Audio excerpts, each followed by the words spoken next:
Hello my dear students, welcome to my channel.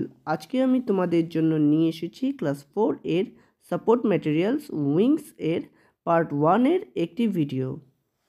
আজকের ভিডিওটিতে আমরা লেসন 1 এর activity number 11 and activity number 12 solve করব, অর্থাৎ পেজ নাম্বার 26 অ্যান্ড 27।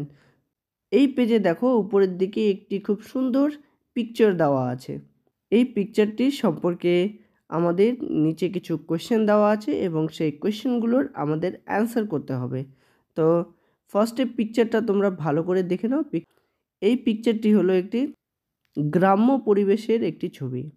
এখানে দেখো হাট বসেছে, লোকজন ওদের জিনিসপত্রগুলো হাটে নিয়ে যাচ্ছে বিক্রি করার জন্য, হাটের থেকে কিনে নিয়ে আসছে।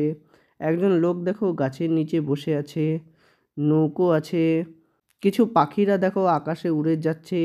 এই পিকচার সম্পর্কে কিছু কোয়েশ্চেন আছে, সেই কোয়েশ্চেনগুলোর অ্যান্সার এবার আমরা করে নিই। তো এখানে ফার্স্ট কোয়েশ্চেনটি দেখো কি লেখা আছে, what do you see in the picture? তুমি এই ছবিটিতে কি দেখতে পাচ্ছ? সেকেন্ড কোয়েশ্চেনটি দেখো কি লেখা আছে, what do you see in the sky? আকাশে তুমি কি দেখতে পাচ্ছ? থার্ড কোয়েশ্চেনটি এখানে কি দেওয়া আছে দেখো, where are the person going along the road? লোকজন এই রাস্তা ধরে কোথায় যাচ্ছে? এরপর দেখো 4 নম্বর কোয়েশ্চেনটা কি আছে, who do you see at the bottom of the tree? তুমি গাছটির নিচে কাকে দেখতে পাচ্ছ? Number 5 question, what is there in the river? নদীতে কি আছে? নাম্বার 6 কোয়েশ্চেন দেখো, who is sitting under the tree? গাছের নিচে কে বসে আছে? আচ্ছা, তো এই কোয়েশ্চেনগুলো তো আমি বললাম, এই কোয়েশ্চেনগুলোর জন্য আমি অ্যান্সার লিখে রেখেছি আগের থেকে। এবার তাহলে আমরা সেই অ্যান্সারগুলো দেখে নেই। দেখো ফার্স্ট কোয়েশ্চেনটা কী ছিল, what do you see in the picture? Okay, আমি এখানে অ্যান্সার লিখে রেখেছি, I see a village in the picture. আমি ওই ছবিতে একটি গ্রাম দেখতে পাচ্ছি বা গ্রাম্য পরিবেশ দেখতে পাচ্ছি। নেক্সট কোয়েশ্চেনটি দেখো কি আছে, what do you see in the sky? তুমি আকাশে কি দেখতে পাচ্ছ? এখানে আমি উত্তর লিখে রেখেছি, I see birds flying in the sky. আমি আকাশে পাখি দেখতে পাচ্ছি, উড়ন্ত পাখি, যে পাখিগুলো উড়ছে। দেখো এই যে পিকচারটি একটু আগে যে তোমরা দেখলে, সেখানে উপরে দেখো কিছু বার্ডস উড়ছে। সি নাম্বার কোয়েশ্চেনটা কি আছে দেখো, where are the person going along the road? লোকগুলো রাস্তা ধরে কোথায় যাচ্ছে? অ্যান্সারটি কী হবে দেখো, the persons are going to the market along the road. লোকজন বাজারে যাচ্ছে রাস্তা ধরে। নাম্বার ডি কি বলছে দেখো, who do you see at the bottom of the tree? তুমি গাছের নিচে কাকে দেখতে পাচ্ছ? অ্যান্সার দেখো কি বলছে, I see a traveller at the bottom of the tree. আমি একজন পথিককে দেখতে পাচ্ছি, গাছের নিচে সে বসে আছে। নাম্বার ই দেখো কি বলছে, what is there in the river? নদীতে কি আছে? There is a boat in the river. নদীতে একটি নৌকা আছে। নাম্বার এফ কি বলছে, who is sitting under the tree? কে গাছের নিচে বসে আছে? অ্যান্সারটাও তোমরা দেখে নাও, a tired traveller is sitting under the tree. একটি ক্লান্ত পথিক, সে গাছের নিচে বসে আছে। পথিক হয়তো কোথাও যাচ্ছিল বা কোনো কাজ করে এসেছে, সে খুব ক্লান্ত হয়েছে, তাই গাছের নিচে বসে একটু রেস্ট করছে। ওকে, নেক্সট এখানে অ্যাক্টিভিটি নাম্বার 12 দেখো কি আছে, কি বলছে এখানে দেখো, তোমরা এটা পেজ নাম্বার 27-এ দেখো পেয়ে যাবে। Right 5 sentences on a rainy day using the words given below.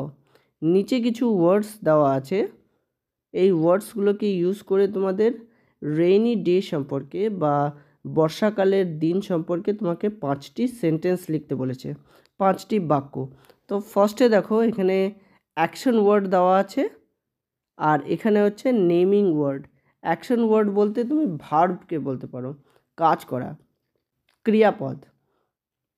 R naming word বলতে কোনো কিছুর নাম বোঝাচ্ছে, ঠিক আছে, বা এটা ইংলিশে তুমি নাউন বলতে পারো, নাউন। অ্যাকশন ওয়ার্ডে ফার্স্ট দেখো কী আছে, কুড। কুড মানে পারা। ইংলিশ ওয়ার্ড যে ক্যান আছে সেই ক্যানের পাস্ট ফর্ম হলো কুড। তারপরে দেখো গো। গো মানে যাওয়া। নেক্সট দেখো ওয়েন্ট। ওয়েন্ট মানে গিয়েছিল। গো এর পাস্ট ফর্ম হলো ওয়েন্ট। ওকে, নেক্সট দেখো ওয়াচড।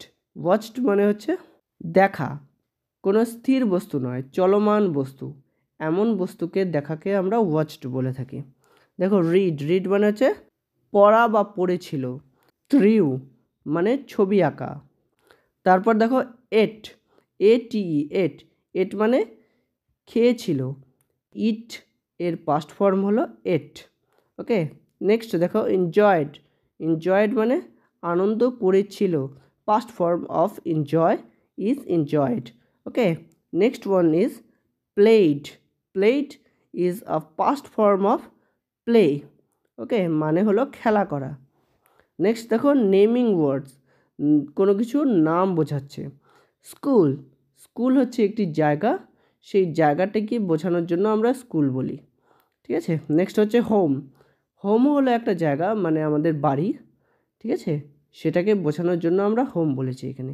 টেলিভিশন। টেলিভিশন মানে হচ্ছে টিভি। ওকে, নেক্সট হচ্ছে বুক।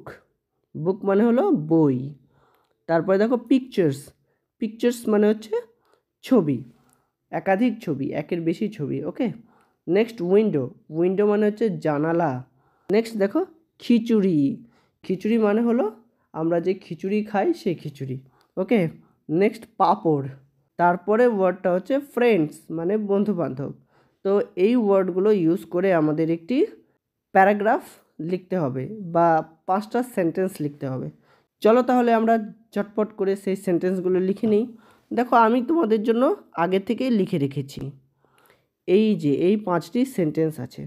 তো সবার প্রথমে উপরে একটা হেডিং দিবে, আর রেইনি ডে, একটি বর্ষার দিন।